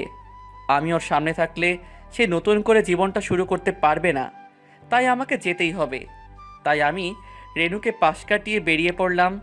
পিছনে আর ফিরে তাকানোর সাহস হচ্ছে না, কারণ চোখ দিয়ে অঝোর ধারায় বৃষ্টি পড়ছে। রেনুর সামনে আমি নিজেকে দুর্বল করতে চাই না, তাই আমি দ্রুত পায়ে হাঁটা লাগলাম। আমি শুনতে পাচ্ছি যে রেনু আমাকে ডাকছে আর জোরে জোরে কান্না করছে, কিন্তু আমি আর ফিরবো না ওই বাড়িতে। কিছুক্ষণ পর এখন চারিদিক আঁধার হয়ে আসছে, লোকজনেরা ব্যস্ত নিজের ঘরে ফেরার জন্য। আমি রাস্তার ধার ধরে হাঁটছি, মোবাইলটা বন্ধ করে রেখেছি। রেনু অনেকগুলো ফোন করেছিল, কেটে দিতাম, কিন্তু মেয়েটা কেটে দেওয়ার পরও এক নাগাড়ে ফোন করে যাচ্ছিল, তাই বাধ্য হয়ে ফোনটা বন্ধ করে দেই। এভাবে রাস্তায় অন্যমনস্ক হয়ে হাঁটতে হাঁটতে অনেকটাই সময় পার হয়ে যায়। এখন আমি ভাবছি এই শহর ছেড়েই চলে যাব, কিন্তু যাবোটা কোথায়? আমার তো যাওয়ার মতো কোনো জায়গা নেই। পেটে অনেক ক্ষুধা, রাতও অনেক হয়ে গেছে, তাই দোকানপাট সব বন্ধ।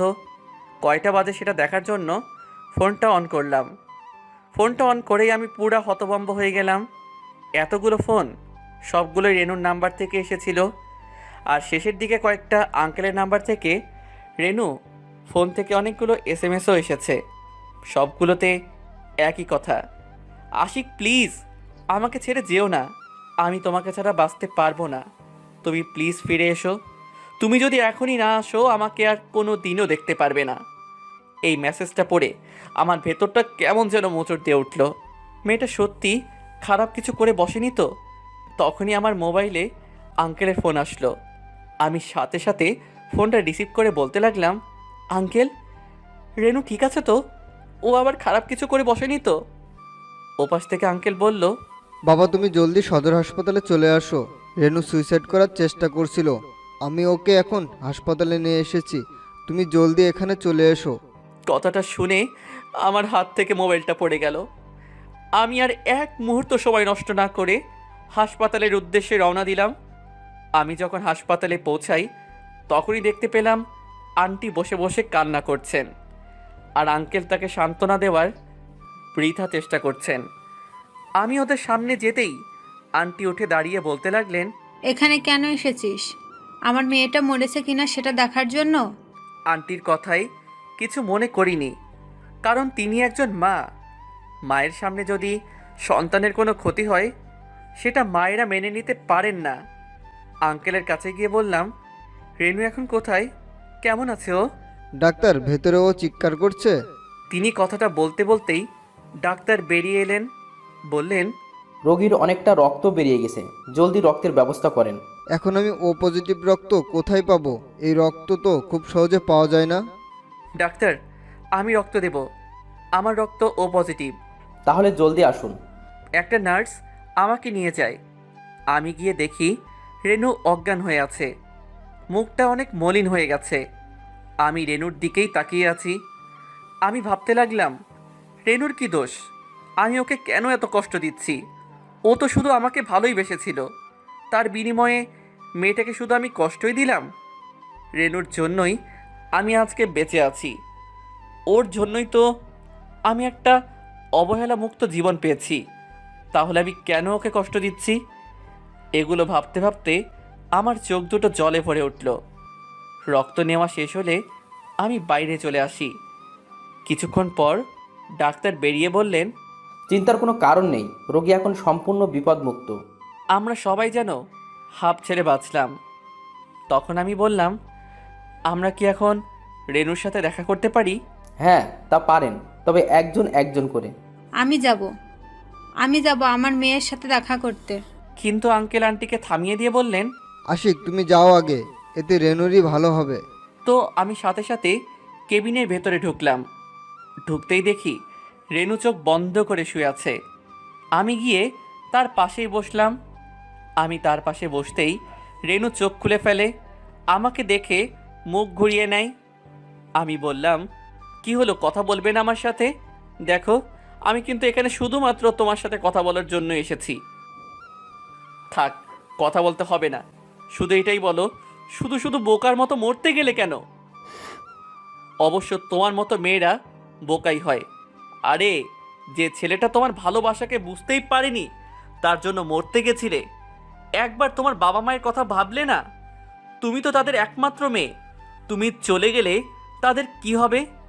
স্বার্থপর মেয়ে একটা। রেনু কিছুই বলছে না, অন্যদিকে ফিরেই কাঁদছে।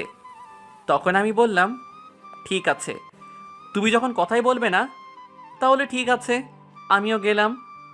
এরপর আমি উঠে দাঁড়াতেই রেনু আমার হাত ধরে বলে, প্লিজ আবার চলে যেও না, আমি তোমাকে ছাড়া বাঁচতেই পারবো না।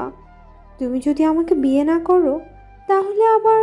ঠিক আছে, আমি তোমাকে বিয়ে করব, কিন্তু আমার কিছু শর্ত আছে। রেনু হাসি মাখা মুখ নিয়ে বলল, তোমার যে কোনো শর্তেই আমি রাজি, বলো তোমার কি কি শর্ত? আমার শর্ত হলো, তোমাকে আগে তোমার পড়ালেখা শেষ করতে হবে। অবশ্য তুমি তো অনার্স লাস্ট ইয়ারেই পড়ো, আর 4 মাস পরেই তোমার পরীক্ষা। তাই সব কিছু ভুলে লেখাপড়ায় মন দিতে হবে, আর ভালো করতে হবে। তাছাড়া আমার কিছু সময় প্রয়োজন। তোমাকে বিয়ে করতে হলে আমার আখির থেকে ডিভোর্সটা নিতে হবে। এসব কিছুর জন্য আমার সময় লাগবে। আমি রাজি, কিন্তু আমাদের সম্পর্ক যেমন ছিল তেমনই থাকতে হবে। তোমাকে আমার সাথে সময় কাটাতে হবে। ঠিক আছে, তাই হবে। 2 দিন পর রেনু হাসপাতাল থেকে ছাড়া পায়। সব কিছু আবার আগের মতো হয়ে গেল। রেনু পড়াশোনায় মন দিল, আর আমি আমার অফিসের কাজে। কারণ এখন আমাকে অফিসের সব গুরুত্বপূর্ণ কাজগুলোই সামলাতে হয়। এইভাবেই সময়গুলো কাটতে লাগলো। একদিন আমাদের অফিসের জন্য একটা সিনিয়র পোস্টে লোকের প্রয়োজন পড়ল। তো আমি বিজ্ঞাপন দিয়ে দিলাম। ইন্টারভিউয়ার হিসেবে থাকব আমি আর 2 জন অফিস কর্মী। এরপর নির্ধারিত দিনে ইন্টারভিউ নিতে শুরু করলাম। একটা পোস্টের জন্য 10 জনের মধ্যে থেকে 1 জনকেই বাছাই করতে হবে। ইন্টারভিউ নেওয়া শুরু হলো। 9 জনের ইন্টারভিউ নিয়েছি, কিন্তু কাউকেই উপযুক্ত বলে মনে হয়নি। 10 নম্বর প্রার্থী ছিল একজন মেয়ে। আমি আসলে খুবই বিরক্ত হয়ে গেছি। ওই মেয়ের কাগজপত্র কিছুই পড়লাম না। আমি নিচের দিকে তাকিয়ে মাথা ঠান্ডা করার জন্য চেষ্টা করছি। তখন ওই মেয়েটির প্রবেশ। আমি না তাকিয়েই বসতে বললাম। তখন আমার সহযোগী বলল আমি যেন আগে প্রশ্ন শুরু করি। তখন আমি মেয়েটির দিকে মুখ তুলে তাকাতেই মাথায় যেন আকাশ ভেঙে পড়ল। আমি সিট থেকে দাঁড়িয়ে পড়লাম। মেয়েটিও আমাকে দেখে সমান অবাক। মেয়েটিও আসন ছেড়ে দাঁড়িয়ে গেল। আমাকে এভাবে দাঁড়িয়ে যেতে দেখে আমার সহকারী বলে উঠলেন, মিস্টার আশিক, কোনো সমস্যা? আমি মেয়েটির দিকেই তাকিয়ে আছি। মেয়েটির চোখের কোণে জল স্পষ্ট, কিন্তু আমি এখন অনেকটাই শক্ত হয়ে গেছি। তাই আমি সামলে নিয়ে আমার সহকারীর মুখের দিকে তাকিয়ে দেখি ভদ্রলোক হাঁ করে তাকিয়ে আছেন আমার দিকে। তখন উনি আবারও বললেন, কোনো সমস্যা? এবার আমি বুঝতে পারলাম যে আমি দাঁড়িয়ে পড়েছি। একজন ইন্টারভিউয়ারের এমন আচরণে আশ্চর্য হওয়ারই কথা। আমি তখন বসে পড়লাম। এরপর মেয়েটিকে বসতে বললাম। মেয়েটি হয়তো আমার এমন অচেনা আচরণে একটু কষ্টই পেয়েছে। তার গাল বেয়ে 1 ফোঁটা জল টপ করে পড়ে গেল। তখন আমি একটু চড়া কণ্ঠেই বললাম, কি হলো, বসছেন না কেন? তখন মেয়েটি ধপ করে বসে পড়ল। আমিও প্রশ্ন করে চললাম। মেয়েটিও একের পর এক উত্তর দিয়ে যাচ্ছে। আমার দিকে এক দৃষ্টিতে করুণ চোখে তাকিয়ে আছে। আমার প্রশ্ন করা শেষ হলে অন্যরা শুরু করলেন। মেয়েটি এবারও সব প্রশ্নের উত্তর দিল। এরপর আমরা মেয়েটিকে বললাম, আপনি বাইরে গিয়ে অপেক্ষা করুন, আমরা 5 মিনিট পর ফলাফল জানিয়ে দেব। তখনও মেয়েটি আমার দিকে তাকিয়ে আছে, আমাকে কিছু একটা বলতে চাচ্ছে, কিন্তু আমি তার দিকে তাকাইনি। মেয়েটি বাইরে চলে যায়। তখন আমার এক সহকারী বলল, এই মেয়েটা আমাদের এই পোস্টের জন্য একেবারে উপযুক্ত। কি বলেন আপনারা?